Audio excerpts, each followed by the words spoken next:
감사합니다. 우리 좌우 옆에 계신 분들에게 우리가 지을 수 있는 가장 환한 얼굴을 지으시면서 잘 오셨습니다. 환영합니다. 은혜 받읍시다. 서로 인사 나눠주시기 바랍니다. 네덜란드 의령의 그 뉴기니아라는 곳에서 7년간 선교 사역을 하면서 겪었던 일을 짧은 책으로 지은 그 오토 코닝 선교사님이 지은 책이 있습니다. 파인애플 스토리라는 책인데요, 선교사 지망생들이 필수로 읽어야 하는 그런 책입니다. 여러분들도 한번 읽어보시기 바랍니다. 아주 짧기 때문에 한 10분, 15분이면 그 책 한 권을 다 읽을 수 있습니다.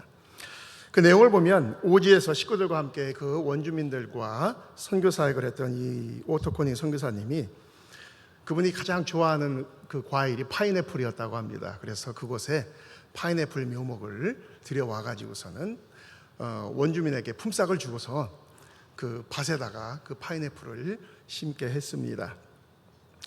한 3년이 지나고 나니까 마침내 이 파인애플이 아주 맛있게 잘 익었습니다. 그래서 내일쯤이면 저걸 수확을 해야겠다 하고서 가족들과 함께 그 맛있는 파인애플을 먹을 생각을 하고 그 밭에 갔더니 파인애플이 하나도 없는 겁니다. 누군가 간밤에 싹 다 걷어갔습니다. 이 선교사님은 막 너무 화가 났습니다. 3년을 기다렸는데 그걸 먹으려고. 후에 선교사는 파인애플을 도둑질한 원주민이 누군지 알아냈습니다. 바로 자신의 파인애플 묘목을 품삯을 받고 심었던 그 사람이 가져간 겁니다. 그 원주민은 자신이 파인애플을 심었기 때문에 그 파인애플은 자신의 것이다 라고 그렇게 말을 했습니다. 그것이 그 마을의 원칙이었다는 거예요. 선교사는 그 원주민에게 파인애플을 심게 해주는 대신 내가 싹을 다 주지 않았느냐, 그렇기 때문에 이 밭의 소유권은 나에게 있다라고 아무리 설명을 했지만 그 원주민은 그걸 전혀 이해할 수가 없었던 겁니다. 할 수 없이 선교사는 그 밭을 다 그 사람에게 주어버리고 새로운 밭을 얻어서 거기에 파인애플을 또 심기를 했습니다. 그러면서 그 사람을 다시 불러다가 싹을 주고 또 자기가 제일 아끼는 좋은 칼도 주고 하면서 다시는 이것은 내 것이니까 심고 다시는 가져가지 마십시오 라고 신신당부를 했고 그 사람도 그렇게 응했습니다. 또 3년이 지났습니다. 파인애플 열매가 맛있게 익었습니다. 그 파인애플을 따라갔는데 있었을까요? 없었을까요? 또 없었습니다. 싹 다 가져간 겁니다. 너무너무 화가 났습니다. 그래서 자기가 하던 그 사역 병원 문을 닫기도 하고 때로는 막 너무 화가 나서 큰 개를 갖다 놓고서는 지키기도 하고 했는데 그때마다 이제 원주민들하고 분쟁이 일어났던 것이죠. 그렇게 시간은 흘렀고 마침내 선교사는 거기서 한 가지를 깨달았습니다. 아무래도 나는 파인애플을 먹지 못할 것 같다. 그러니 차라리 이 파인애플 밭을 하나님께 드려버리자. 하나님께 파인애플 밭을 드리고 난 후에 선교사는 그 원주민들이 파인애플을 막 도둑질해 가도 더 이상 이제 화가 나지 않았습니다. 왜 그렇습니까? 내게 아니니까. 그 원주민들은 하나님 것을 막 도둑질해 가고 있는 겁니다. 그러니까 원주민들이 이제 이상해하는 겁니다. 와, 우리 선교사가 드디어 진짜 크리스천이 됐나 보다 하면서 하루는 와서 물어보더랍니다. 왜 화를 안 내십니까? 예, 이 밭은 내게 아닙니다. 그러니까 원주민이 눈이 동그래져서 그럼 누구 것입니까? 하나님의 것입니다. 여러분들은 여자껏 하나님의 것을 도둑질해 가신 겁니다. 그러자 이 사람들이 갑자기 근심과 걱정이 쌓이게 된 것입니다. 그래가지고 우리 아이가 아팠나? 그래서 소들이 질병에 걸렸나? 하면서 그 시간 이후로는 이제 그 파인애플을 따가질 않습니다. 농지가 가지고 막 버리게 될 그런 상황인데도 불구하고 아무도 따가질 않습니다. 그러자 이 원주민들이 가슴이 타가지고 선교사에게 찾아와서 선교사님, 다시 하나님께 요청해서 그 밭을 받아오세요. 그렇게 막 요청을 하는 겁니다. 아닙니다. 저는 하나님께 드렸으니까 더 이상 저는 이거에 대한 책임이 없습니다. 그렇게 이야기를 하고 지나다가 결국은 그 원주민들과 함께 그 밭을 파인애플을 소득을 해서 같이 나눠 먹으면서 기쁨의 시간을 가졌습니다. 선교사는 하나님께 맡기는 삶이 어떤 것인지 그제서야 깨달았던 것입니다. 후에 선교사는 레위기 19장 23절에서 25절 말씀을 읽다가 하나님이 왜 첫 해에 익은 열매는 먹지 말라고 하셨는지, 또 선교사가 취하지 못하게 하셨는지를 알았습니다. 그 말씀을 보면 너희가 그 땅에 들어가 각종 과목을 심거든 그 열매는 아직 할례를 받지 못한 것으로 여기되 곧 3년 동안 너희는 그것을 할례 받지 못한 것으로 여겨 먹지 말 것이요 넷째 해에는 그 모든 과실이 거룩하니 여호와께 드려 찬송할 것이며 다섯째 해에는 그 열매를 먹을지니 그리하면 너희에게 그 소산이 풍성하리라. 나는 너희의 하나님 여호와이니라. 첫 해에 열린 열매는 하나님의 것이니 하나님에게 드려야 했던 것입니다. 그리고 나서 그 다음 해에 열리는 것부터 먹을 수 있다라는 것을 이미 레위기에 제정을 하신 것이죠. 만약 처음부터 이 선교사님이 하나님께 순종했더라면 5년째 되는 해부터는 원주민들과 선교사가 함께 그 파인애플을 맛있게 먹었을 것입니다. 우리는 세상을 살면서 내 것을 주장하다 보면 다른 사람들과 논쟁을 할 때가 참 많습니다.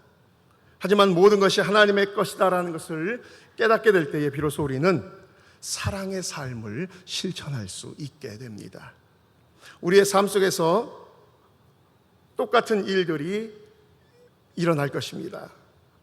우리의 권리와 우리의 소유권을 하나님께 드리고 무슨 일이 일어나든지 감사하면 하나님은 우리의 삶의 마지막 장에 온갖 감동스러운 이야기들로 가득하게 쓰실 것입니다.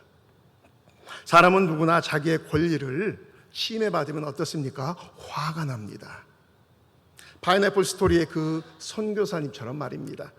여러분 중에도 최근에 내가 화를 낸 일이 있다면 무엇 때문에 내가 화를 냈는지 한번 생각을 해보시기 바랍니다.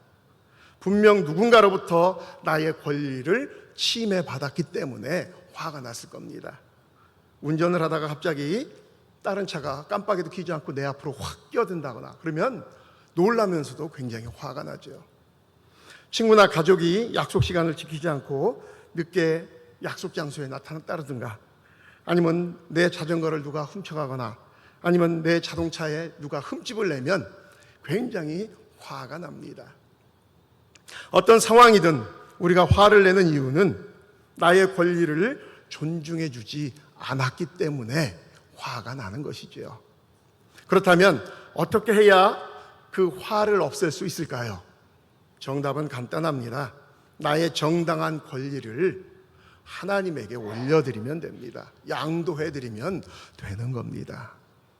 이게 무슨 말이냐면 하나님께 내 권리를, 내가 행사할 수 있는 그 모든 권리를 다 그냥 드리는 겁니다. 오늘 본문 24절에 보면 누구든지 제 목숨을 구원하고자 하면 잃을 것이요 누구든지 나를 위하여 제 목숨을 잃으면 구원하리라. 내 것을 하나님께 드린다는 것입니다. 여러분, 나에게 어떤 권리가 있습니까? 내가 쉴 권리도 있습니다. 잠잘 권리도 있습니다. 먹을 권리도 있고요. 무엇인가를 소유할 권리도 있습니다. 내 스케줄, 내가 좋아하는 음악을 내가 들을 수 있는 권리도 있고, 내 모든 것들, 그런 것들을 내가 다 소유할 수 있는 권리가 있습니다. 왜냐하면 이 권리와 소유권은 맞물려 있기 때문에 그렇습니다. 소유권을 드리지 않고 내 권리를 드릴 수 없는 겁니다.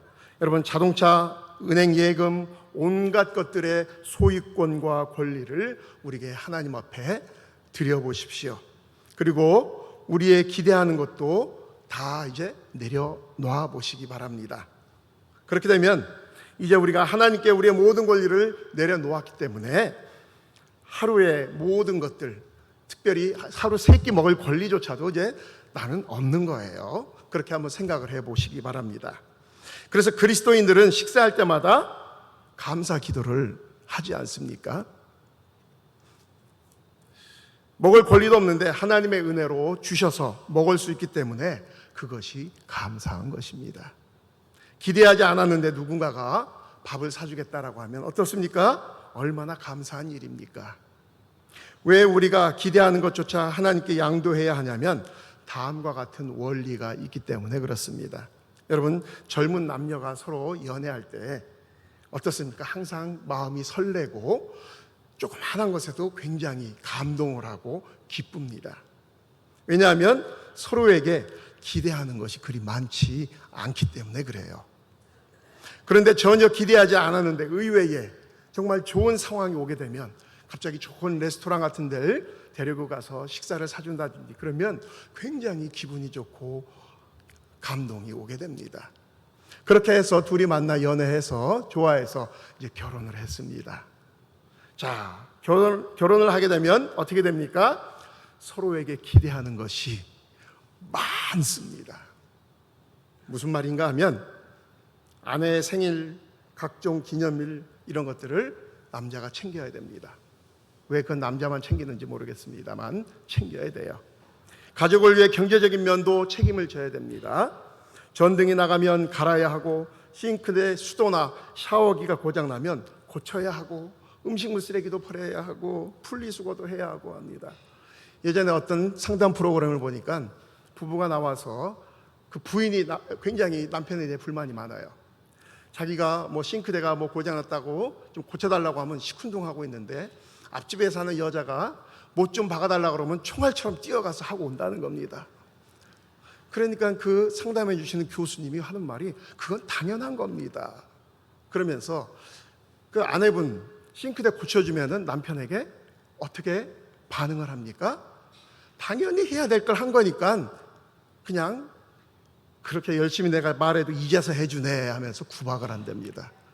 그런데 앞집 여자는 못 하나 박아달라고 해서 가서 못 하나 박아주면 주스도 주고 과일도 깎아주면서 수고했다고 칭찬을 그렇게 해준다는 거예요.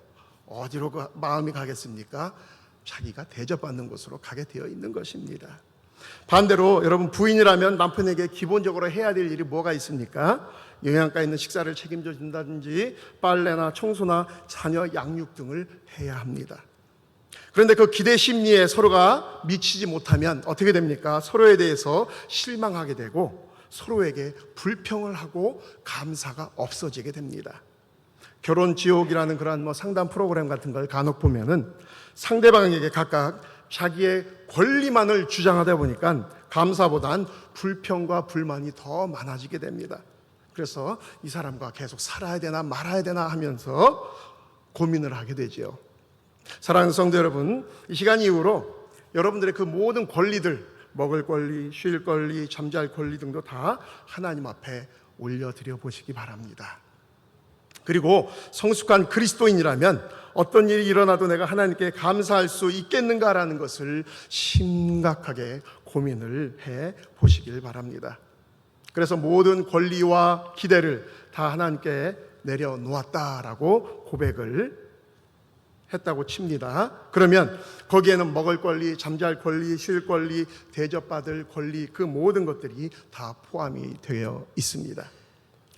그런데 하나님께서 아내를 통해 맛있는 식사를 제공해 주셨다면 하나님과 아내에게 감사한 마음으로 먹으면 그 식탁은 어떻게 되겠습니까? 기쁨이 충만해질 수밖에 없는 것입니다.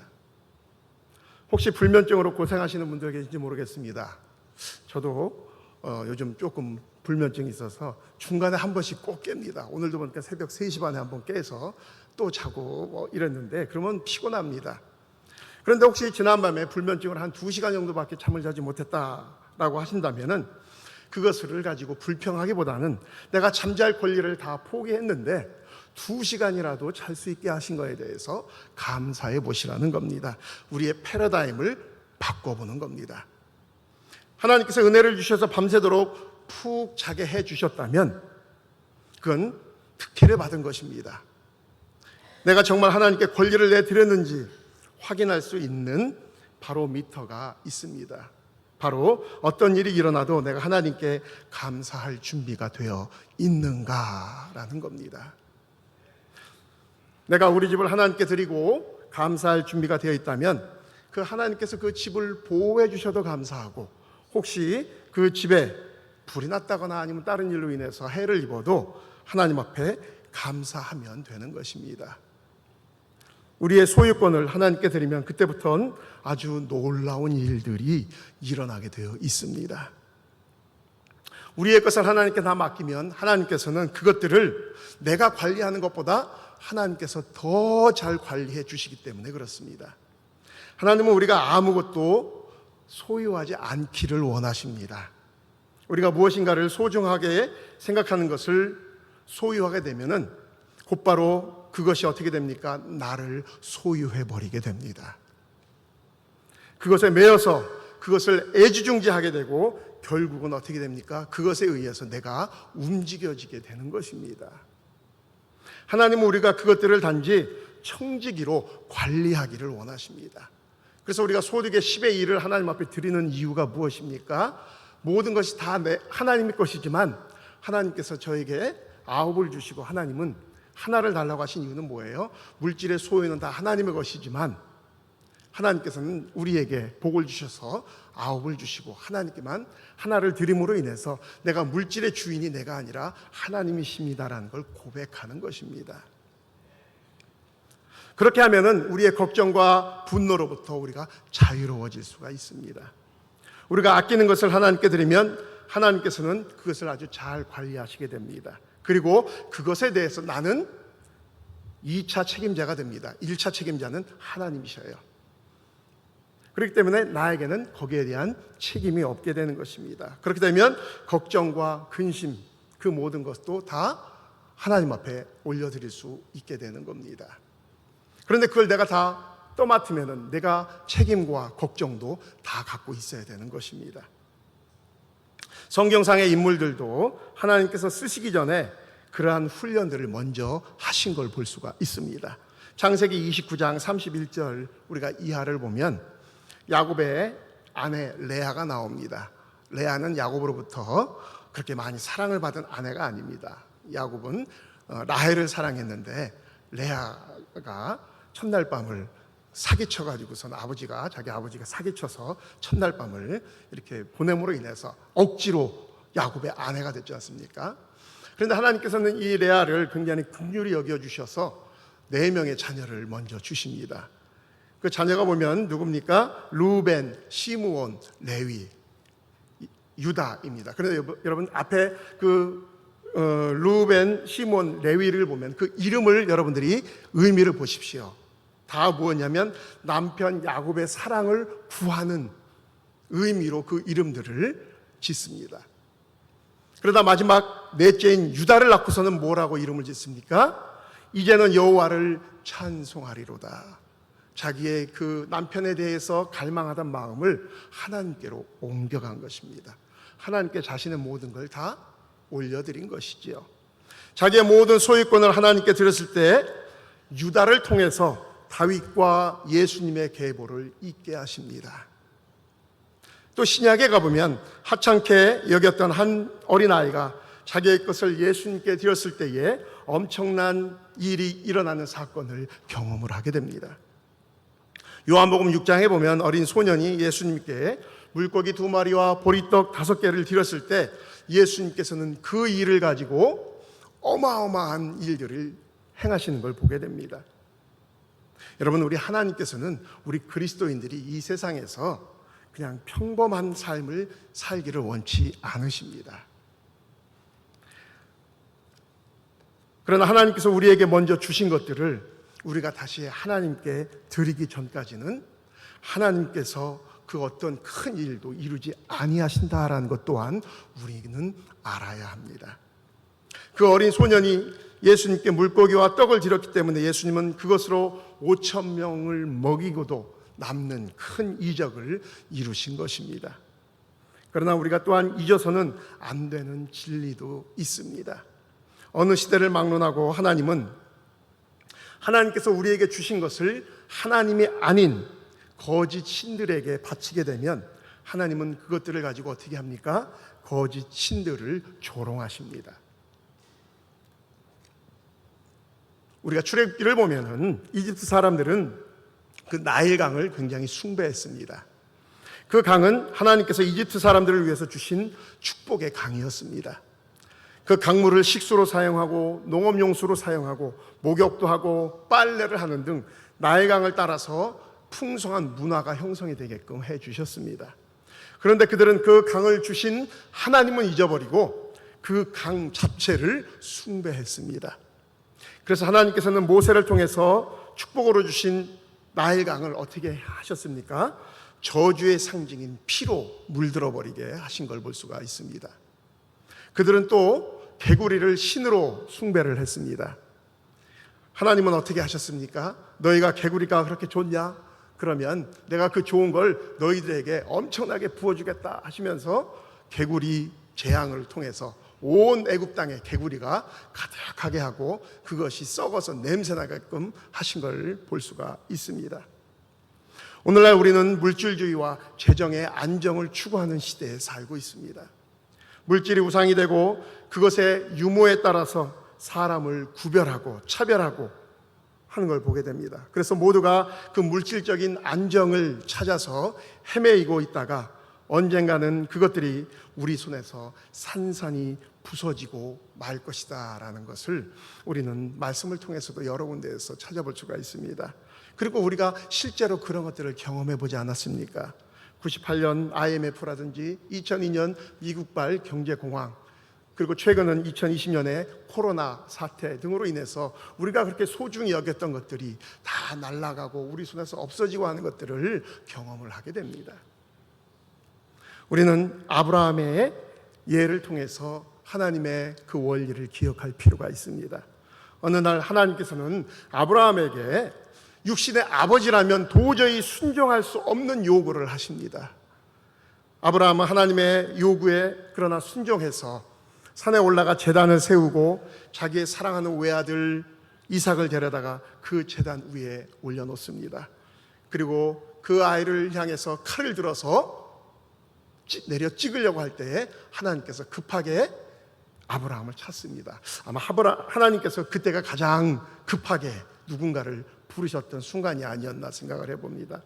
그러면서 하나님께서 뭐라고 말씀하십니까? 내가 독자조차도 아끼지 않는 네 모습을, 아브라함의 모습을 보시면서 창세기 22장 17절에서 18절에 다음과 같이 말씀하십니다. 내가 내게 큰 복을 주고 내 씨가 크게 번성하여 하늘의 별과 같고 바닷가의 모래와 같게 하리니 내 씨가 그 대적의 성문을 차지하리라. 또 내 씨로 말미암아 천하 만민이 복을 받으리니 이는 내가 나의 말을 준행하였음이니라 하셨다 하니라. 그리고 하나님은 정말 아브라함을 통해서 그의 자손이 번창하도록 하셨습니다. 나에게 어떤 불행이 오고 예상치 못한 좋지 않은 일이 발생하면 내가 어떻게 반응하는가, 여러분 그거를 내 스스로 살펴봐야 한다는 것입니다. 똑같이 화내고 분을 내면은 그 모든 것이 내 것이다라는 소유권이 강한 것입니다. 하나님께 올려드리지 못한 것이지요.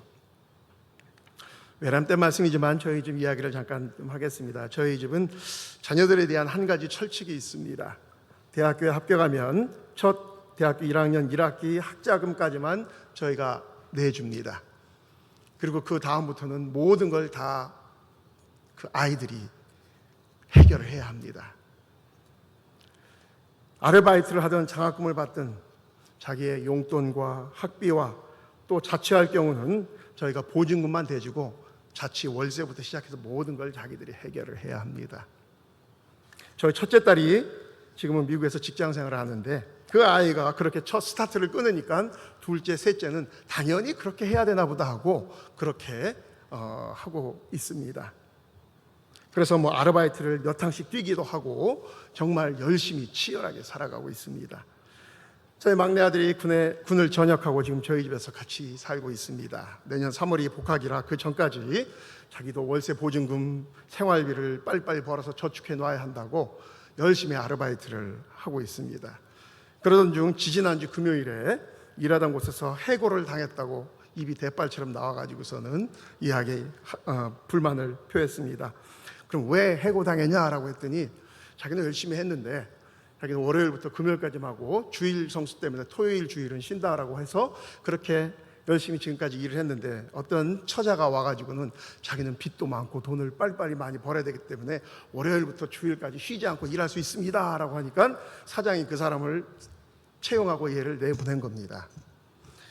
그래서 그 아들을 앉혀놓고 제 아내가 하나님께서 일하시는 원리에 대해서 설명하는 걸 들었습니다. 네가 더 좋은 아르바이트 자리를 찾아가기 위해서 나왔다면 그 다음 찾는 건 네가 책임을 져야 된다. 그러나 네가 잘하고 있는데 사장이 나가라고 해서 쫓겨나면은 그거는 하나님께서 그 다음 스텝을 위해서 더 좋은 것을 예배해 놓고 있으니까 한번 찾아봐라. 분명히 좋은 걸 주실 것이다. 그리고는 지난주 주일날 청년부 예배 끝나고 오후에 뭐 2군데 면접 보러 간다고 하더니만 그 다음날 월요일부터 오전에 9시부터 오후 3시까지 한 군데, 4시부터 9시까지 또 한 군데, 2군데를 구해서 또 월요일부터 금요일까지 하는데 임금도 전에 일하던 것보다 더 많이 주게 되고 대우도 좋다고 하면서 정말 하나님께서 그렇게 예배해 놓으셨다 하면서 좋아하는 걸 봤습니다. 여러분, 이게 하나님의 원리입니다. 우리가 세상 속에 살면서 분노하고 걱정하는 것이 무엇입니까? 우리가 지금 그것을 가지고 하나님의 제단 앞에 무릎을 꿇는 것을 한번 상상해 보시기 바랍니다. 그리고 하나님께 다음과 같이 고백하시기 바랍니다. 하나님, 제가 분노하고 걱정하는 것들을 하나님께 다 올려드립니다. 하나님께서 가져가시고 원하시는 대로 하시옵소서. 하나님이 이것들을 가져가셔서 어떻게 하셔도 나는 그것에 대해서 감사하겠습니다. 우리가 이렇게 어떤 상황 속에서도 주님을 신뢰하며 감사할 준비가 되어 있으면 하나님께서는 그 모습을 보시고 우리에게 엄청난 경험을 할 수 있도록 전혀 우리가 예상하지 못했던 새로운 장을 열어주십니다. 그러면서 우리는 오늘 본문인 누가복음 9장 23절 말씀의 참 뜻을 깨달을 수 있어요. 아무든지 나를 따라오려거든 자기를 부인하고 날마다 제 십자가를 지고 나를 따를 것이니라. 내 것을 다 포기하고 하나님께 모든 소유권을 올려드리고 하나님을 따라가는 겁니다. 우리가 매일 십자가의 참 메시지를 경험하기를 원하며 살게 될 것입니다.